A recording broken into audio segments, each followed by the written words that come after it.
Bem-vindos à terceira aula do nosso curso sobre Teologia Dogmática para a Compreensão dos Padres Gregos. Estamos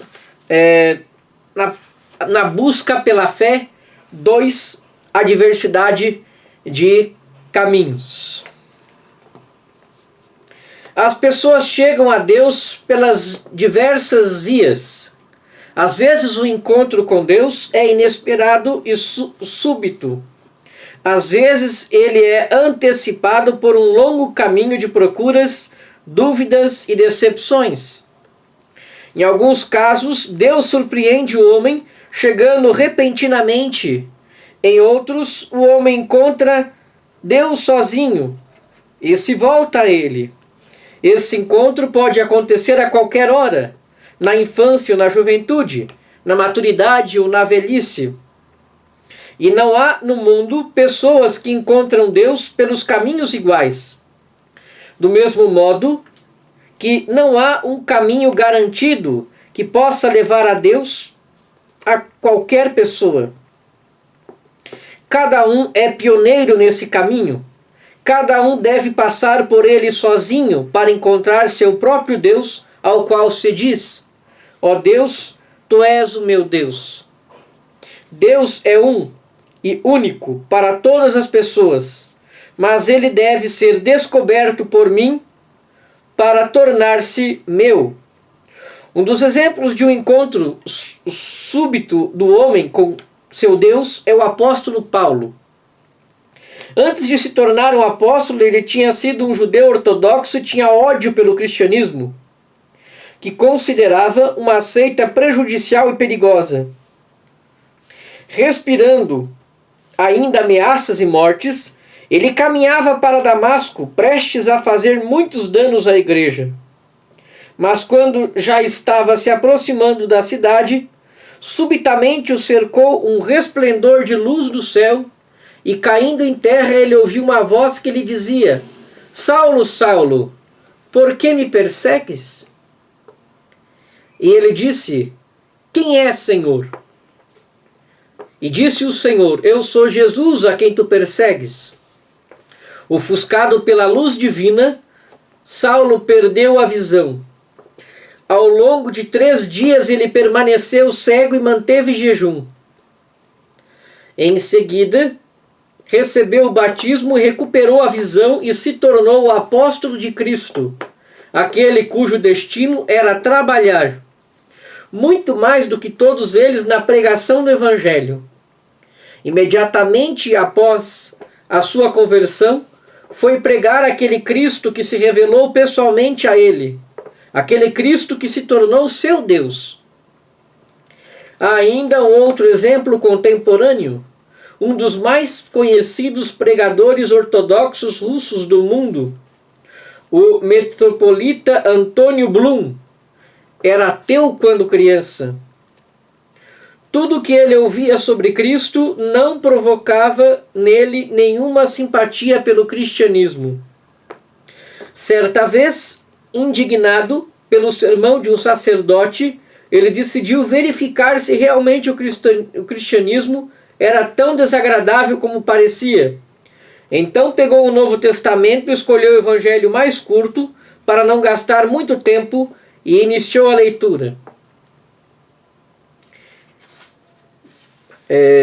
Disse ele: enquanto eu lia o Evangelho segundo São Marcos, entre o capítulo 1 e o começo do 3, eu ressenti de repente que havia alguém do outro lado da minha mesa. A sua presença era inquestionável, embora invisível. Quando levantei o meu olhar, eu não vi ninguém. Não ouvi ninguém. Não tive nenhum sentido acionado, mas eu estava absolutamente convencido de que aquele que estava presente do outro lado da mesa era Jesus Cristo. Assim começou uma grande mudança na minha vida.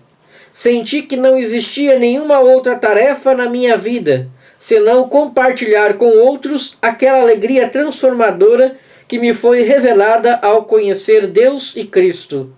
E assim, ainda na adolescência, comecei a falar sobre Cristo em todos os lugares e ocasiões. Na escola, no metrô, nas colônias de férias, eu falava sobre Cristo tal como ele foi revelado para mim, como vida, como alegria, como sentido, como algo tão novo que renova tudo. Eu podia fazer as palavras de São Paulo minhas, e ai de mim se não anunciar o Evangelho, porque não compartilhar esse milagre seria um crime perante Deus que o proferiu, e perante as pessoas que em todos os cantos do mundo almejam uma palavra viva sobre Deus, sobre o homem, sobre a vida. Veja bem aqui o testemunho então de Antônio Blum a respeito da experiência. Ele que era ateu, fez uma experiência com Deus enquanto jovem, e aqui relata seu testemunho. Menos repentina, mas não menos inesperada, foi a conversão religiosa do navegador francês Bernard Moitessier. Tendo sido participante de uma corrida solitária em volta do mundo, cujo campeão levaria um prêmio importante e a fama mundial, ele era um dos favoritos e tinha todas as chances de ganhar a corrida. A sua entrada triunfal já estava sendo preparada na Inglaterra, mas inesperadamente ele alterou seu curso e dirigiu seu iate à costa da Polinésia. Apenas alguns meses depois foi possível descobrir a razão pela qual ele abandonou a competição. Ao longo de todo aquele tempo que ele passou junto ao oceano e ao céu, na medida em que pensava sobre o sentido da vida, menos atraente ficava o objetivo da competição: dinheiro, sucesso, fama. Lá no oceano, ele sentiu o sopro da eternidade, vivenciou a presença de Deus e não tinha mais vontade de voltar à rotina mundana. Certamente a conversão religiosa nem sempre é repentina e inesperada. Muitas vezes o encontro resulta de uma longa procura. Santo Agostinho precisou passar pelos múltiplos equívocos e provas, ler muitos livros filosóficos e teológicos para compreender aos 33 anos de idade que ele não conseguia viver sem Deus. Nos nossos tempos, algumas pessoas se lançam a procurar nos livros uma verdade abstrata, pouco relacionada com a vida, e finalmente chegam à revelação de Deus pessoa. Às vezes, chega-se ao cristianismo pelos desvios, através das religiões e cultos orientais do budismo, da yoga. Alguns chegam a Deus após ter vivenciado um drama, perda de um ser próximo, um desgosto, uma doença, um desprezo, um desespero. É na infelicidade que o homem ressente sua pobreza, compreende que tinha perdido tudo e não possui nada, mas além de Deus. É então que se consegue clamar por Deus, das profundezas, da desolação e do desespero, como fala o Salmo 130. A conversão religiosa pode acontecer também como resultado do encontro com o verdadeiro crente. Cristo disse: assim resplandeça a vossa luz diante dos homens, para que vejam as vossas boas obras e glorifiquem vosso Pai que está nos céus. Aqui também eu faço para mim este versículo. Eu estou aqui partilhando com vocês conhecimentos, experiências que tive, que vivenciei, para que outros possam também conhecer e experimentar esse Deus maravilhoso.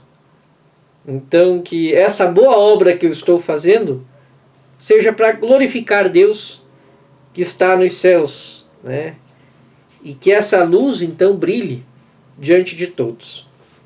Se fosse possível um cristão resplandecer-se com uma luz divina, se fosse possível ele ter o amor de Deus refletido em seus olhos, isso seria o melhor testemunho de Deus e a melhor prova de sua existência. Existe um relato sobre um jovem que decidiu se dedicar a Deus após ter contemplado um sacerdote se transfigurar diante de seus olhos e irradiar uma luz celeste, tal como Cristo no Monte Tabor. Há também um caminho a Deus aparentemente mais natural possível.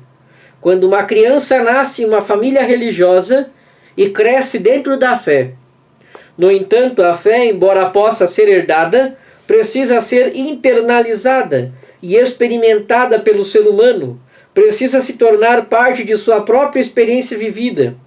Conhecidos são os casos dos ateus provenientes de famílias religiosas ou de sacerdotes.